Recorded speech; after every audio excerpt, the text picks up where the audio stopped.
up on ring agus a cholachia sa rin fásta fáine an obairtha deanta thar na blintais agus go háirí a thar na seachtain siú a hart agus fáine an jigrasa son an tabar seo intinta tabat a gurama agad. We all know that even at the best of times, the Leaving Cert can be a stressful time. In the middle of a global emergency, it has not been easy for students studying at home and trying to keep focused with all that is happening. Some students have parents working on the front line, others are anxious about family and loved ones, and some are grieving. My thanks to all the teachers, parents and guardians who have been doing their best to help this year's class prepare in these unprecedented circumstances. We always say that we want our students to be resilient, imaginative and adaptive to change. Since that is what we ask for them, it is only fair that they should be able to ask the same of us, and they have. COVID-19 has forced us to make changes to aspects of society which just weeks ago would have been unthinkable. I know that making changes to the Leaving Cert examinations is fraught with difficulty and risk, but these are exceptional times. As Minister for Education and Skills, I believe in the Leaving Cert. It does need to be modernised, but its great strength is that it is fair and it is seen to be so. Plan A was to hold the exams in June as normal. However, with the closure of the schools and the continuing dominance of the virus, that proved impossible.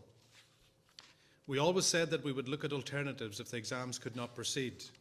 Recognising that there was no perfect solution, no outcome that would suit everyone, we looked at how to achieve the best possible outcome, putting the welfare and interests of students first. Over many weeks, we worked with the representative groups for students, parents, principals, teachers and school management bodies to develop a Plan B. This would have seen the exams start on the 29th of July and run through August. To facilitate this, I committed that students would have 2 weeks in school before the exams to give them an opportunity to readjust, revise and refocus. Unfortunately, there is now compelling advice that makes proceeding with a return to school and holding exams in July and August impossible. I have come to this conclusion with a heavy heart, but in the final analysis, the interest of the students must come first, especially their physical and mental health. The Leaving Cert is important, but it's life that matters. Throughout this time, we have also been working on a Plan C as a contingency, and it is this that I brought to Cabinet this morning for approval. This will see the Leaving Cert postponed to a later date when it will be safe to hold the exams. In the meantime, students can opt to receive calculated grades. Despite the views of some, there is no simple solution to this issue. These calculated grades will not be examinations as defined by legislation, and as such, the State Examinations Commission cannot be involved in the process. This has resulted in the need for the design of a special unit within my Department of Education to undertake this work. This is how it will work in practice. Teachers will be asked to provide a professional judgment of each student's attainment, which will be subjected to a rigorous in-school process to ensure fairness. The school principal will approve the estimated scores being provided and the rankings of each student in each subject in the school. The special unit within my department will process the data provided by each school and operate national standardisation, again to ensure fairness amongst all students. Grades will be finalised for each student and a formal state certificate will be issued. Importantly, students can appeal the grades. This means checking the school entered data, ensuring it was correctly transferred to the department, reviewing that it was correctly received and processed by the department, and having independent appeal scrutineers verify the department's processes. The option to sit an examination will be available to any candidate unhappy with the outcome of their appeal. This could be in the autumn or whenever it is deemed safe for them to be held. It would be unfair to expect 61,000 students to put their lives and their future education on hold while we wait for the virus to disappear. A fundamental principle of our education system is fairness. All students should have the same educational opportunity, and any gaps should be minimised as much as possible. Unfortunately, this crisis has widened the gap between different students across our country. Some students have been able to adjust better than others to the new normal, benefiting from online classes and studying from home. Others have suffered from stress and anxiety, with some grieving the loss of a family member or friend and more anxious about someone close to them contracting the virus. Some students have struggled to access online materials and resources. Home circumstances have made peaceful study difficult for others.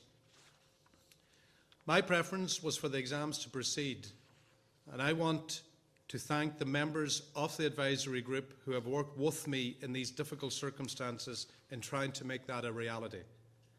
But proceeding with the exams this summer would be unfair to the students under these current circumstances. The class of 2020 will never forget the events of this year, doing their best to study in the middle of a global pandemic.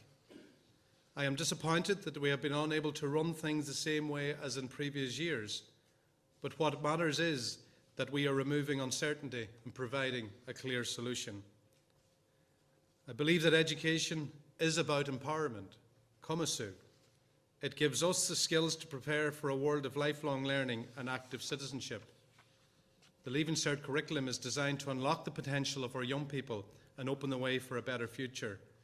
In these difficult times, we should remember that this is still what matters the most. Thank you. Okay, folks, we'll take a few questions. If you're asking questions, if you can come to the front of the microphone, we'll pass it down to the independent first. Thanks. Minister Harold, yeah, we appreciate all the work that has gone into this. And can you, what sort of guarantee can you give to students who are nervous about this sort of sudden change and how they're going to be assessed about fairness and equity? Are you satisfied that the normal standards will be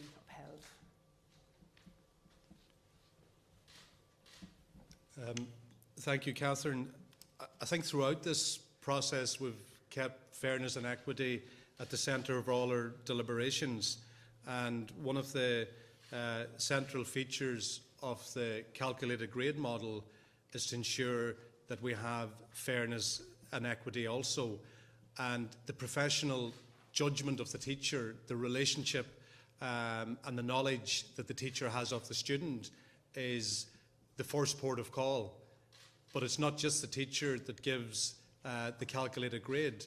It will be a process that will involve colleagues within the same department, within that school. If there's one subject, for example, only one art teacher, it'll be the deputy principal who'll sit down and look at the individual results in the school, and then it moves on to the principal.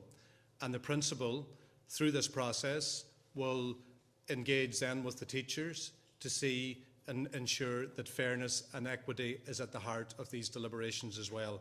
And the next phase of the process will be for the school principal to forward these calculated grades to the department, where this new group that we've been given the authority by Cabinet here today to set up to ensure independence and whatever mathematical formula used then, and I know Harold will be able to go into that a wee bit more later on today.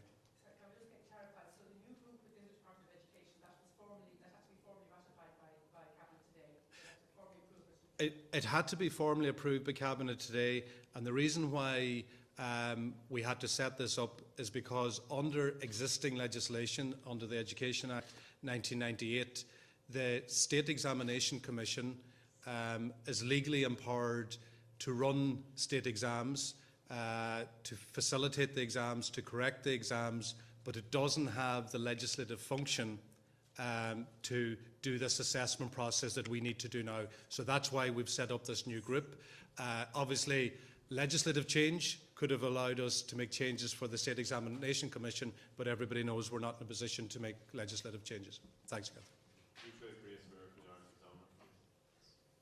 Hiya. Can I just ask, how well do you think you've handled this overall? I mean, we've had weeks now of leaks and different things. Like, how well do you think it's been handled, considering it's quite a stressful time for students? And are you expecting any legal challenges, or have you received any legal advice about the new guidance today. Okay. Yeah, thank you.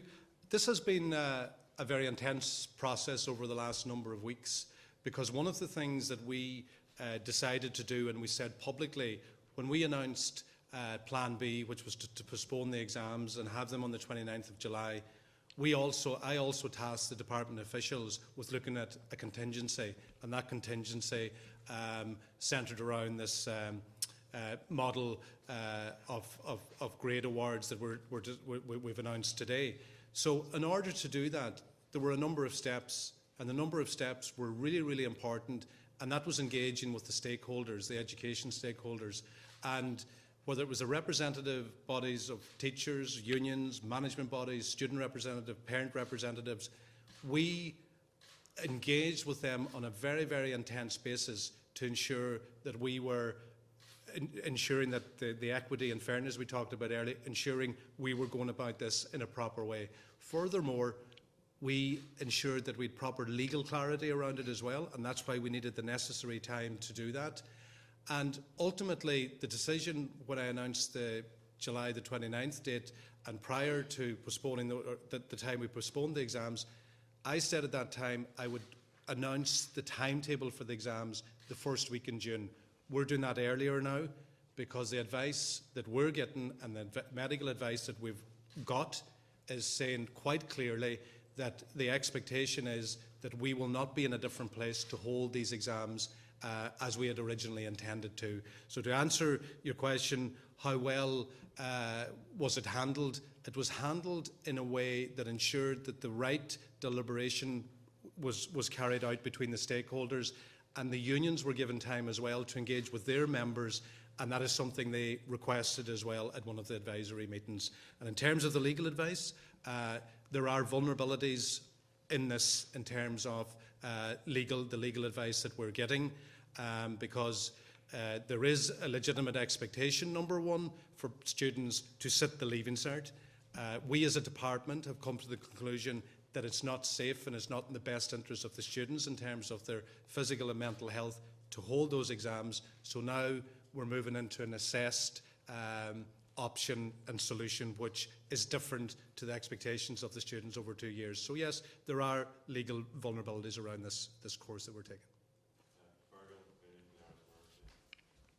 Minister, can I just ask, do students at this point in time or in the near future have to pick whether they go for the calculated grades or whether they sit Leaving Cert 2020 at a future date coming up sometime this year?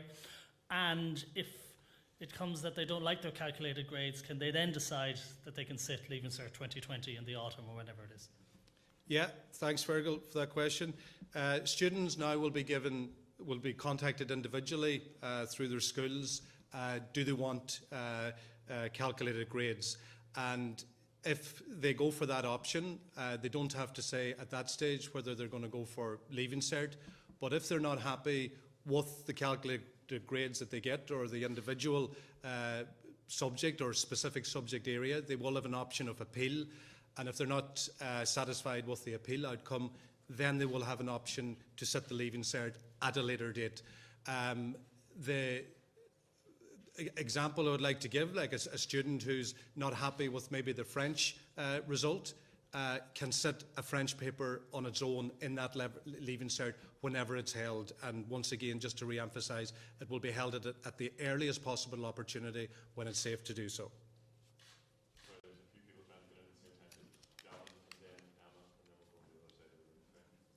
Minister, you mentioned that one of the good things about the exam heretofore was always its sense of fairness. What guarantee or assurances can you give people that teachers are not now going to be the subject of intense lobbying from some of their students who will be desperate to know that they might be, they might fall on the good side of the grade that they were going to get? And also, I appreciate this may be technical, so you can park it for now if you like, but if anyone does appeal their grade, if they're unhappy with the predictive grade that they're given, will they be told what ranking they were given within the class by the teacher at that juncture? Okay. Look, fairness, once again, is going to be central to what we do. So the department has been working on guidelines which will be issued to schools. I'll let Harold in a second on this as well, because he's directly involved in this. And one of the things that was really, really clear at the advisory group meetings, and it was something that we talked at length about, was professional judgment of teachers. And we're very, very fortunate in this country to have teachers who are prepared to change, are prepared to adapt to the big change that will be required for this. But the professional judgment of teachers is central to this. And as Harold will answer your question in relation to the ranking. Yes, the person, the student, when they've done their examination, and if they're, or when they've received their grade from the department, can appeal that grade, and if at the end of the appeal they remain unhappy, or during the appeal, they will receive the data that the school sent to the department about that individual student. And I think it's very important too that there are, as the Minister would have said, there are several layers of fairness built into the process. So the teacher has to look at a range of information in the school to form the original judgment or estimated score, and must engage with her or his fellow teachers as well, and it has signed off by the principal of the school as well. But they will see the data all the way through.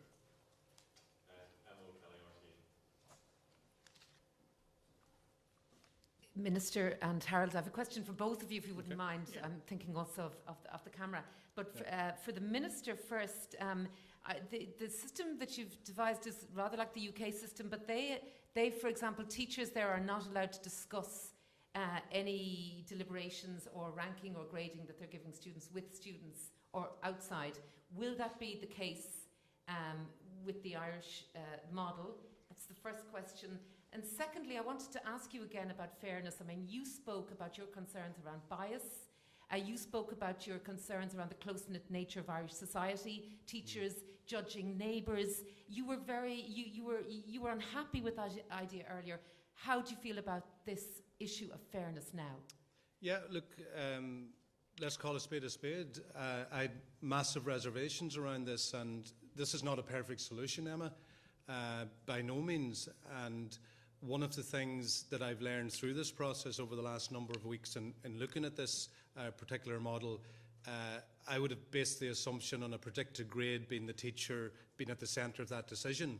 But Harold and his team have very much worked together with the partners to ensure that the teacher needs protection as well. And the previous question around, you know, will teachers be getting phone calls from students and all this these different types of scenarios. So teachers need to be protected. So within this model, it's an all-school grade. It's not a teacher grade. It's not the teacher giving the grade to that student, so it has to be worked through that process. I did use language around inherent bias, and these, because of those reservations, they were the issues that I would have raised with my officials to try to protect the integrity of this system. One of the great things about the Leaving Cert is anonymity. All the papers in the Leaving Cert, they come to Athlone, nobody knows whose paper they're correcting. And that was one of the major features of anonymity with the Leaving Cert. This won't have that feature, it'll be different, but it's also looking at moving into a space where we're going to see that relationship between the student and that knowledge of the teacher and the student, knowing that the student, knowing, you know, the potential of that student. So it's a new space that we find ourselves in, and it's not going to be just necessarily looking at mocks or a Christmas exam. And I know there's a lot of students out there worried now, thinking, well, I didn't do great in my first year of the Leaving Cert, and I didn't do great in that exam, but I started, you know, rolling up my sleeves in September of last year, and I set a timeline for I was going to study after Easter.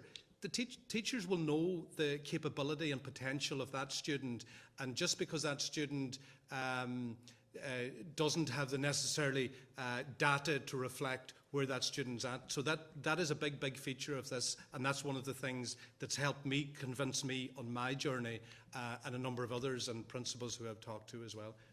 The other question to Harold, yeah. The first part of my question, Minister, will teachers be allowed to discuss this outside of the school? Or Harold, would you like to? Yeah, the guidance to teachers is very clear on this. The very best piece of information, bar an exam, that we have about children's achievement is the knowledge the teachers have. So if we want, what we're trying to do is to give and reward the knowledge that those students have. We used to get, in previous years, we got that information through an exam. We can't do that safely this year. So the very best next door to go to is the knowledge of the teachers. So it's really important that teachers give that information in a really balanced, well-judged way. So they will get a lot of guidance on how to make that judgment. It will tell them about the range of information they should look at, how they should come to that judgment. And one really important thing is not to discuss it with the student and the teacher. That will be clear in the guidance. It's really important that conversation doesn't take place. In the UK, they've included that in their own regulations, as you said, Emma, as well, as a piece of law. The two questions I had specifically for you, one is very short, Harold, is when will students get their results? Is the first one for you, Harold. And the second one is, how does a student appeal that first bit, the school bit, if they're not happy with the mark their teacher or school gives them? Yeah. I'll take the first one if it's okay. Just when will the students get the result? We can't put a specific date because today we're just setting up the new group, but my preference is to have the results as close to the traditional date that the Leaving Cert results come out. So I hope we can be in a position to confirm that in a number of weeks. Working in August after all this. And your question, Emma, on the thing was? It was how do you appeal the school side of it? Yeah. Now, it's really important that if an appeal occurs, the one part, you have a set of layers and checks that have to be gone through to make sure that the procedures have worked really fairly, to make sure a balanced judgment about the student has left the school. So there are checks to make sure, obviously, that the data was recorded properly and was transferred properly at the school level to the department. But more importantly, that the principal and the school staff went through the alignment process. What you can't reopen is the actual estimated score that the teacher gave, simply because that would be unfair to other candidates as well. When you think about it, if that score was allowed to be reopened, there would be an incredible pressure on the teacher to increase that score. And they would have, yet the judgment would have been made in a very balanced way. It would have been discussed with their colleagues, and it would have been signed off by the principal. Then there are also several layers of checks and appeals at what the Department of Education will do with the data as well, including, as the Minister mentioned, outside experts that have nothing to do with the design of the process that will oversee the rechecking of the data and the way it's managed.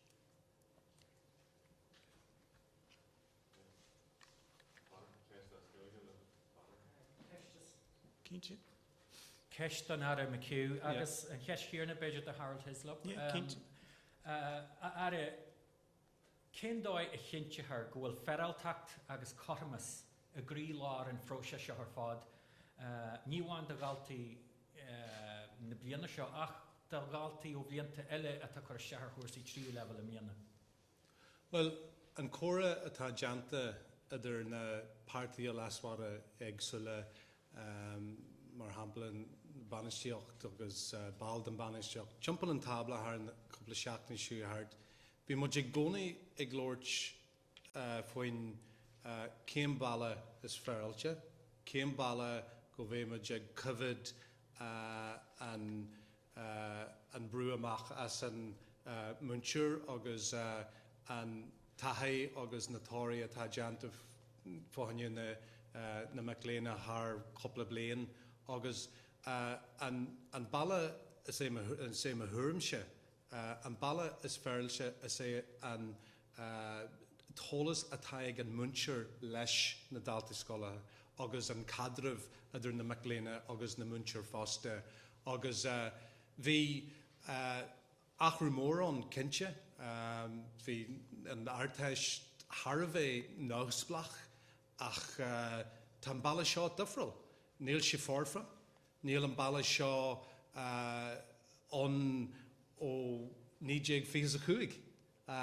Seo achrú mór fa honne an scoil, achrú mór fa honne na Macléna, fa honne na Tishmahari, fa honne an pobl.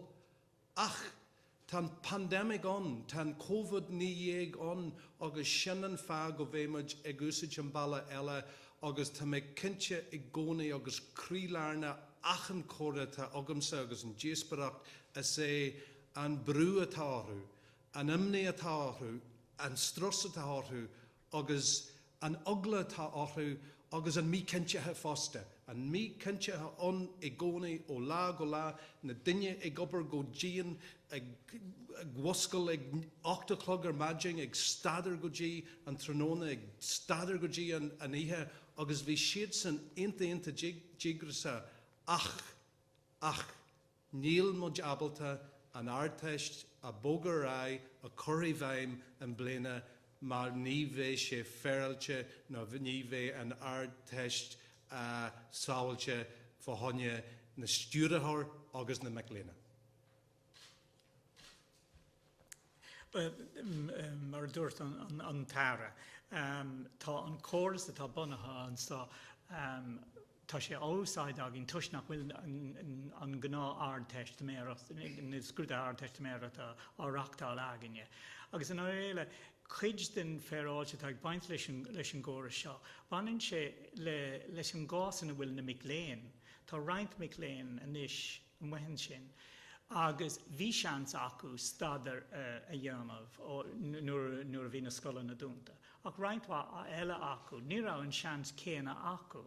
So tá mí chochríneocht ann ó húspáire ó mí máirta ar ráig.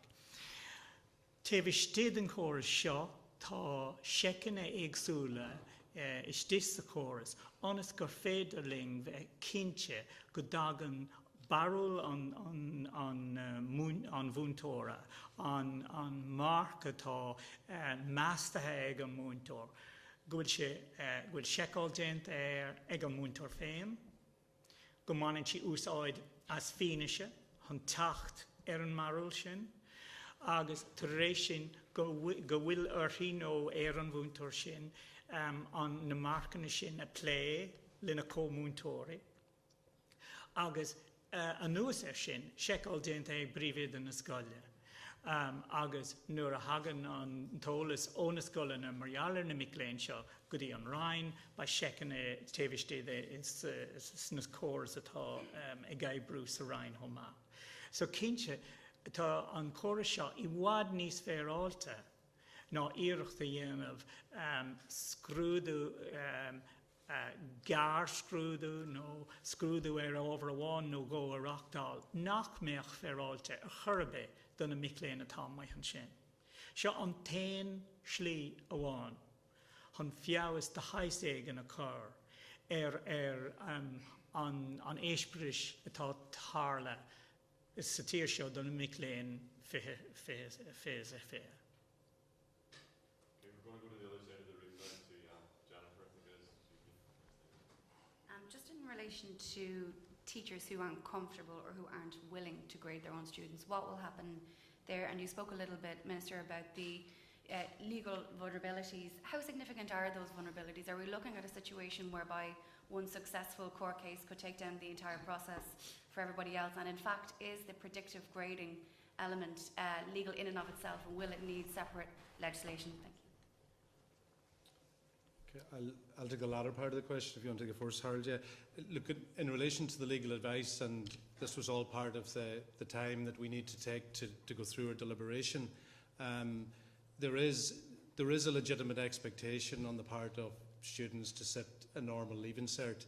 And once we constructed the modelling of how the Leaving Cert would look like with the public health advice, looking at, for example, one exam a day, spreading the Leaving Cert out from the 29th of July out to nearly the beginning of September, looking at exams that potentially could just last 1.5 hours, So the whole legitimate expectation of what the Leaving Cert would look like was eroded straight away. And in the middle of all that as well, there was all the fears and reservations around public health, protection of the health of the students, of the supervisors, and all the people involved in the process. So there's obviously a legitimate expectation there, but also within the new calculated model, because it's such a departure from the Leaving Cert as we know it, it's a completely different system. We have to ensure that we still provide a Leaving Cert for students to continue on their life journey. Students who may not necessarily be going to university, but might be going into the workplace and they want their Leaving Cert certification. They want their certification to go into apprenticeships. But students want to go on with their life, and we all want this during this crisis. We know life's on hold and it's not normal as we know it. But to say to a student, a Leaving Cert student, that we're not able to provide the Leaving Cert in the way it should be, and we're going to delay things for a year, I think that would be the ultimate disaster for so many students that want to get on with their life. And as the Taoiseach said to me earlier on today as well, and like a student can see a year to year, maybe in more stark terms if they're held back in terms of the Taoiseach's own generation. But I think the legal issues around this and the advice we're given, yes, there are. It has been flagged that there will be an issue around legitimate expectation. But one of the advices, which was, and it was a very clear advice, if there's compelling health evidence saying that the Leaving Cert can't go ahead, yes, we can set up this new model of calculated grades. In order to have the State Examination Commission involved, yes, we would need legislative change. But in doing it this way, the advice we're given, we can set up an executive authority within the department. It got the blessing today of Cabinet, and we work now in making this work and supporting the teachers and the school community and obviously the students as we go forward. The question about teachers and their willingness to cooperate. I think at the heart of any of this scheme is the fact that we want to allow young people to move on with their lives. We also want them to get accreditation for the learning they have. And teachers are very, very firmly committed to actually supporting their students. They've been working with them maybe for 5 years or 6 years, and they will want to see them move on to further education, to work, or whatever it is like that, the next phase of their lives. And there's an extraordinary commitment among teachers to work for the good of the students that they teach. So there may be examples where a teacher might have a conflict of interest, for instance, and the guidance will provide very clear guidance there that the teacher to declare that, the reason for it, and then that the arrangements can be put in place by the management of the school to have another teacher and the deputy principal of the school to look after the alignment process and the production of the data that the department will need. But teachers really will want, it's very much part of their professional code of practice to work for the sake of their students. It will be a challenge for teachers, there's absolutely no doubt of that. And that's why the department will have to provide them with a lot of guidance and a lot of support. We will have to have information and training for teachers to help them with this. That will be part of the reason why it will take time to do it. But we think that most teachers, and certainly teacher representatives that the Minister are involved in very long and very detailed discussions, participated in the very detailed discussions about all of the options that were available to us, including this one.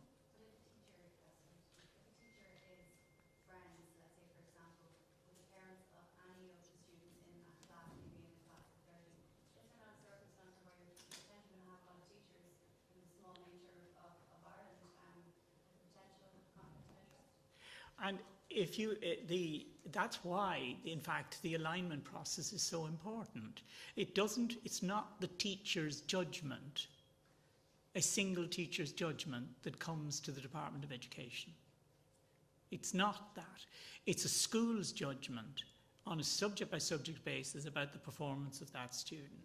So that teacher will have sat down with his or her colleague teachers, will have discussed the range of estimated marks and the estimated rankings that they'll have come up with and have using evidence that they already have. I mean, and there will be a lot of evidence in the school already from previous tests that the students will have done, previous end-of-year reports, and they will have that hard evidence to shape their initial judgment, and it will be discussed and aligned across the other teachers. Now, all of those are really important protections for the teacher and for the student, so that the very best estimation of what that student would have learned if COVID-19 hadn't happened. That's what you're really asking the teachers collectively and the school to give to the department. Folks, we're going to go to Stephen from Newstalk here. We're all aware there is a technical briefing available afterwards, so if there are more technical questions, we'd be happy to elaborate on those afterwards. Minister, how do you guide against the bias being between a principal and a student, let's say? So instead of the potential bias creeping in between a teacher and a student, that it's actually a principal who maybe knows a student in a class and they do have the ultimate sign-off on the marks. And also, how do you make sure that the mark a student gets by their teacher isn't wildly different to the mark they get once it's put through the bell curve in the national standardisation? Okay, yeah. I think Harold outlined the system to protect the teacher fundamentally, but it also protects the principal. So it's a group process at the very beginning between the teachers, and if there's, for example, an art teacher on his or herself in that school, they'll have that alignment with the deputy principal, and then obviously the next alignment is with the principal. And I think there is something here that we have to keep central to the whole conversation. It's a professional judgment of the teacher, and that professional judgment of the teacher doesn't just stop with the teacher. And yes, principals know their students, principals know them out, and during this crisis I know so many principals, and I was speaking to one in Cork the last day, that he spends every day ringing parents and keeping in touch. So they know the student as well, they know their whole school community. But the guidelines that will be issued, and I know Harold will brief you more on that, to the student, is to protect everybody, protect the principal, protect the teachers, and protect the student, because this is about gauging where these students are at. And it's a new process. I'll re-emphasise that again. It's new. It's new to this country. It's a whole new model of independence that we're going to set up within the Department of Education. But we're going to work through this, and we'll work with the partners.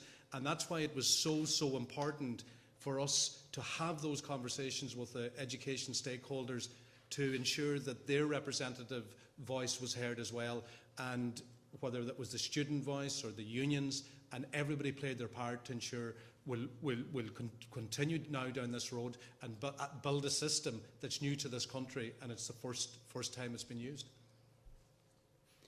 I think the other point about the principal and the student, if that principal had a conflict of interest, they too have to declare that if that occurred in that case. And again, we've provided for that in those cases, the deputy principal, in fact, many second-level schools would have two deputy principals, but one of the deputy principals would carry out the functions of the principal in that case if there was a conflict of interest. We'll take one more question from Grania, sorry, from the journal. Now, how will this system integrate with the CAO system, particularly if written exams are taking place after the calculated grade? And for students who don't have a body of work to work off from before, they might have moved from school to another, will the new teacher or the old teacher be calculating their grade, and over what body of work are they looking at?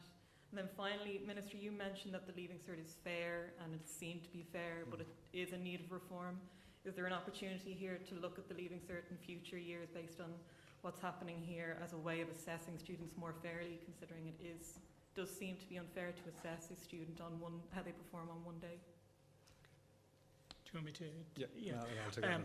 The CAO process, the department has had a lot of discussions with the higher education and further education bodies, and about the best way in which to get a cohort of about 61,000 young people to give them the opportunities to move on to the next stage of their lives. So the CAO will treat the calculated grades in exactly the same way that they will have treated Leaving Certificate grades. It may be slightly later, as the Minister said, than normal, but it would be much faster this way than if examinations had been held in July and running into August or even early September if that had happened. When the candidate who, say, takes an appeal and then wants to do the Leaving Certificate as in a single subject or so on, we don't know when we're going to be able to run those exams. I mean, the Minister has said he's committed to running those exams as soon as is possible, but it will not be in time for the entry to university for the 2021 academic year. And the candidate will be able to take up their place in the following academic year. They may, of course, choose in the meantime to start their second choice university program or so on. And if that's the case, then their rights to free fees and the rights to SUSI support would be extended for an additional year, so they're not put at any disadvantage. In terms of the new school, there are going to be some students who are new to the class that the teacher is teaching. They may have moved from class to class, where the data would be in the school, which is easy to accommodate. But if they've come from a new school, then depending on how long they've been in the school, the teacher who's making the first judgment or estimation of their score would contact the previous school to get the data if they thought that that was necessary. That's part of the professional judgment that the teacher will come to. Okay, the Leaving Cert review is ongoing, so I've no doubt that a lot of the change in practices, the learnings over the last couple of months is going to filter and feature in that Leaving Cert review. And at a wider level, education has changed in the last couple of months. Learning has changed. Some of the examples I see, and I know Harold through his inspectorate team as well, in terms of that creative and innovative approach by teachers and the way they're engaging with their students, the whole world of learning has changed forever. So we have to adapt to that change of learning. The Leaving Cert review is ongoing. I'm not going to preempt what it will look like, but certainly the change in practice over the last few months has been enormous. But even while all that positive stuff was happening, there were still gaps. There was the digital inequity, and there was a pressure and a stress and an anxiety on the part of some students who just didn't have that physical support of their friends on a day-to-day basis, that support of teachers on a one-to-one basis as well. So if one thing, it's proved that yes, digital and technology can assist us in the world of learning, but that human relationship, that teacher to student relationship, it's been a big gap, and it's one of the major features that's led to the National Educational Psychology Service basically putting in writing to me that because of the disconnect between school, because of the uncertainty, because of the speculation, it's creating an inordinate pressure on our young people and our young Leaving Certs. And I'm also conscious that so many young people out there have adapted and they got into a rhythm and they've a system going, and they were looking forward to sitting that Leaving Cert. And I'm talking to them today, and I'm saying to you, like, that's not lost. That work that you've done, it's not lost, because learning is not learning is not a means to an end. It's all the learnings that they would have had over the last couple of weeks and couple of months that will assist them and enable them to go into third level and use whatever new ways of learning and reaching out and connecting. So I think to answer your question, will the Leaving Cert be different in the future? The Leaving Cert review will have to consider everything that we've learned over the last couple of months. Folks, very conscious, just everybody has deadlines near us, as we have deadlines, so Harold will be available with some other officials for technical briefings, so sure Kimberly. Can I just ask one more, just because it sort of ventures outside of the technical bit? Yeah. It's okay. You mentioned in the technical documents that there'll be a certain amount of profiling the national bell curve, but also schools' own performance. Are you comfortable with the idea that deaf schools who traditionally underperform relative to the national average, whether they like it or not, that could be compounded by this rather than giving students the opportunity to show their work? Look, I know Harold will go into detail, but that was one question that I kept asking, you know, in terms of the profiling of schools. But if you go back to that relationship between the teacher and the student, in those JESH schools, the teacher knows their student. They will be making the same judgment calls as any other teacher on the information that they've available, the data, and they know the potential of their students as well. And I just think that one of the important things as well is to say that while this is an assessment and not an examination, we have to have that standardisation, because there's people who have completed their Leaving Cert last year will be competing for CEO places against people that use this system for this year, and that's why we have to have a standard, and we can't have great inflation across the board. Just a clarification, if you don't mind, Minister, earlier on you explained that the calculated grades, then there can be an appeal, then you can sit the Leaving Cert. At that stage, would the student have the choice, if he wants, of either the Leaving Cert or the calculated grades? Could he have the best of both worlds this year? Yes. Yeah. Last one, we're on. What's the timeline for the work in schools? Or would this be expected to come by the end of May, end of June? I'm conscious, obviously, that teachers that are working year and working very hard would normally be expected to finish at the end of May. Then there's also the traditional June. A lot of teachers would be involved in that. So I'm just wondering, is there a timeline for when schools would be required to have the data back with the Department of Education? Obviously, we need the data as soon as we possibly can, Catherine, and we will have to work through with teachers to prepare them properly for it, and we will also have to test the systems to make sure that they work in the very best way for teachers. So we're not setting a particular deadline at this stage for that, but that will be worked out with teacher representatives and with the management of schools. Thanks very much, everybody. Sorry for delaying earlier on. Thanks, guys. Right. Thank you.